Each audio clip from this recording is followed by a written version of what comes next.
What if I started a cheese company, a Christian cheese company, and called it Cheeses for Jesus? That would be like such a good name.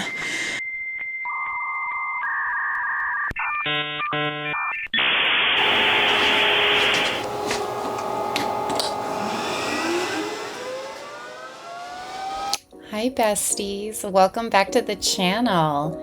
This week on Fezziwig Toys, we are making miniature charcuterie crates. For those of you who are new here, hi, my name is Allison and I am a miniaturist and maker, and welcome to my channel. I edited this video with the intention of it just being super cozy, so go get a cup of tea, a snack, a sketchbook, a warm blankie, whatever you need, and let's just hang out for like 20 minutes. Sound good? So I started off this project by redesigning my vector file in Illustrator in order to just make it easier to produce, as well as just more structurally stable. Versus, my last crates were completely handmade and glued together. So these crates having joints and everything, it's going to make them just a little bit stronger for shipping. Once the files are cut, I give every piece a quick sand and a couple different grits of sandpaper. 220 is usually my go-to kind of default, and then I'll usually do like a very high grit as well. I finished the crates using a watered down cheapy brown paint, which gave it a really nice warm aged feeling.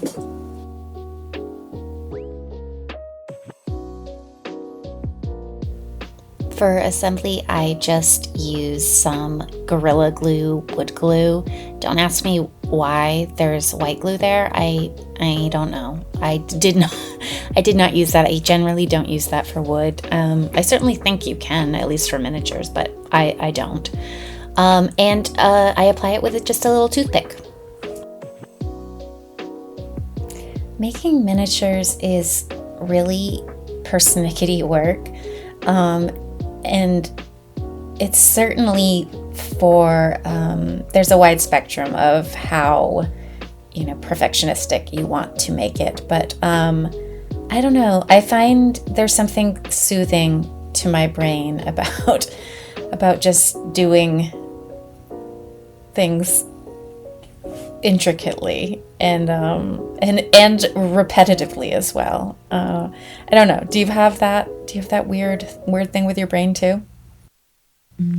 I love this little metal magnetic tray. I bought it at Micromark, and it's really great for holding 90-degree angles, as well as it makes it so I don't have to use any tape, which I would prefer to not have to tape my pieces together, especially if I'm using paint and you have to worry about it pulling the finish off or whatever.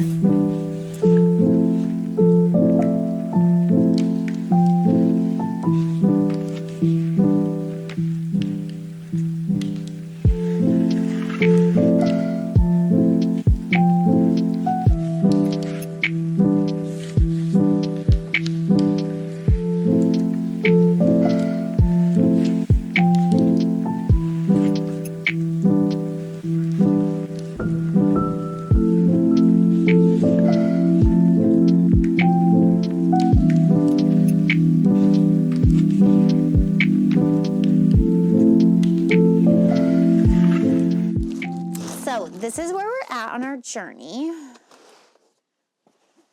Look at how precioso these little motherfuckers are. And I designed 3 different sizes. And this one's kind of like a little record crate. So anyway, these ones are going to be the charcuterie crates, and so today I mixed a bunch of clay to make into like little sausagey logs and cheeses, and so I'm going to start rolling those little motherfuckers up, and then they're going to go in here. Okay, so this is what I've done so far. I mixed all of the colors earlier. A Vod Varater what was that accent? And then I put them under here for like conditioning. Because it kind of like squeezes some of the oil out and makes it harder. I really don't love, like, look, I could have probably left this on a lot longer. I feel like this probably didn't actually do that good of a job, but this is where we're at today, and we're gonna move along from here. It just makes it like, yeah, this one, the white, of course, is like the greasiest because it's like the like regular, the softest Sculpey, like the softest, cheapest Sculpey. So you can see like, I don't know, is that picking up? Yeah, but she's a real greasy ride, okay? Just know that, okay? She's a greasy girl. So I have many meat colors. And like 3 cheese colors because like, it's just cheese. It's like white, yellow, or orange. I probably should have made some more of the cheese stuff, but I still can. That's the thing, I still can. So that's what we're gonna do right now, is we're gonna make some little logs. Okay, are you here for it? Are you ready for log making? And I'm happy because I used a lot of like, at one point I was like, oh, I'm gonna make like realistic logs, like charcuterie where it's sliced and you can see the slices and they're all like fat. And I like watched YouTube, but the YouTubes weren't really good because they weren't like actually, it was just like more like watching someone do it versus, you know, the instructional aspect of it. And it's just so fucking small. Like sometimes I'm just like, and this is why I'm just like, no, I don't do polymer clay, you know? Like I've just kind of like, I'm in that place where I'm like, it's somebody else's game. Because it's really hard, and you'll kind of notice that like people who do polymer, why isn't my mouth working today? People who do polymer clay, usually that's like what they do, you know? Like they just make miniature food or whatever, because it's such a specialty, and like I respect those people so much. And I also just respect the craftsmanship so much. And I think it's such a like, it's so impressive when it's done well that I'm like, I really don't want to do it like badly, you know? But I'm going to. And that's what this video is about. Hey, stay tuned. A lot of times I'll do it. I love food and I love miniature food. And so oftentimes I'll make stuff for, for Christmas. That's how the original charcuterie thing started, was that I made it for friends for a Christmas gift. And because it's like kind of like a cute holiday thing. Like I feel like that's like a thing, like you get the person, like you don't know what to get them. Oh, just get them like the fucking Pepperidge Farm. Don't buy that. It's so gross. It's all bologna flavored. Even the chocolate is bologna flavored. But yeah, you just get them like the little like charcuterie thing. You know, it's kind of like, it's the meat eater's version of a candle, you know, whatever it is. But so I just thought, oh, that'll be like that's a cute Christmas gift. Is like, how about I make a mini version of that? So I did that, and that's where we're at today. And like I said, I was going to be pretty done with it, but somebody asked me to make more, and I'm a slut for money. And making people happy. That that this is where we are. Make it more. But also, yeah, my friend had the idea to make it into a ornament, which I think is cute. And I kind of want to make more ornaments. I kind of want to do, I don't know if my brain will like handle it. But I kind of want to do a, there's just, I'm like, are you a crack or are you hair? Has everyone been reading? Anything good? I am currently like over halfway through of Oryx and Crake, which is a Margaret Atwood book. I had heard, of course, like Handmaid's Tale is like, is it still going? I don't even know. I didn't watch it because I'm like, I can't handle like violence and sexual violence against women. And I heard that like the TV show is like, it's like now with more sexual violence towards women, it's like turned up even higher. So anyway, I'd heard the books were really good and they really weren't like stressful or like triggering on that level to the same extent. So I read the 2 Handmaid books and I enjoyed them. And so I was like, well, I'll just like go through. It's, sometimes it's just really like easy to be like, okay, cool.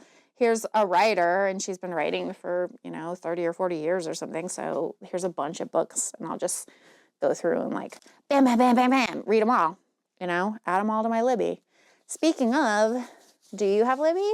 And do you know where I can get free card accounts? Because I keep getting kicked out. And now I'm down to like 1 card account. So anyway, Oryx and Crake starts out and takes place in like a post-apocalyptic dystopian society, which I like because I'm really into like world building and stuff, just, being weird and different. And like I listen to a lot of fantasy and which is sweet, but then a lot of it's like the fucking same, so it's kind of nice to like have something that's a little bit different.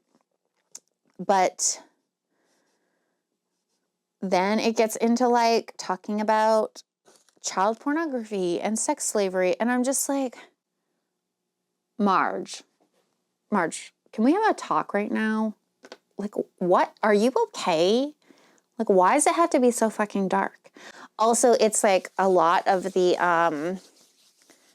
it kind of, if you've read the Handmaid's books, I'm assuming this is just kind of a stylistic choice that she does where she's like, kind of like jumps timelines. So it'll be like, this is what it was like in the past and this is what it's like now, So it's a lot of like, the world has ended because of like massive environmental stuff, which just is like, just a reminder of like how bad the environment is. It just feels too real and like depressing and fucked up. And I'm just like, can we not? Can we not? If I want this, I will just turn on the news. Like, I don't need it in my, like, I'm reading books to get away from this kind of thinking about this kind of shit. So I don't know. Have you read any of her books? And if so, which ones were good? How do you feel about it? Tell me everything.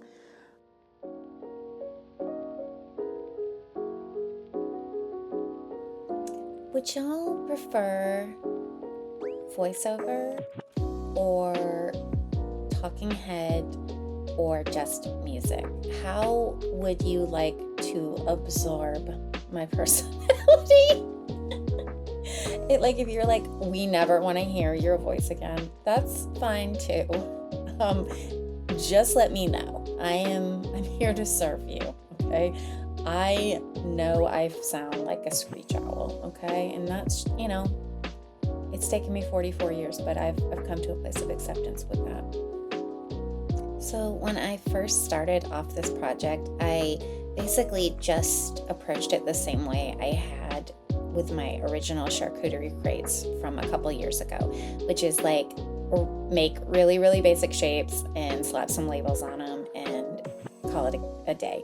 But then I kind of got super into it, and we'll see a little bit of that in the next video, where I started playing around with like adding textures and adding chalk contouring and shading and stuff, and I just got so into it. Like I spent so much time with just like a little sharp pointy tool, like digging up, creating texture and adding little fat to the sausages and cutting them open. And I'm actually really proud of the progress that I made in making these food. Like it really became play, which whenever you're making anything, if it can become curiosity based play and growth, I think that's the absolute best, right?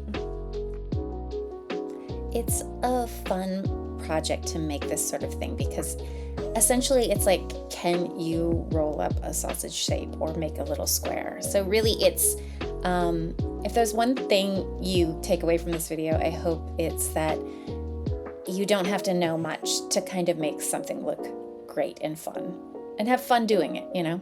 That's the whole point.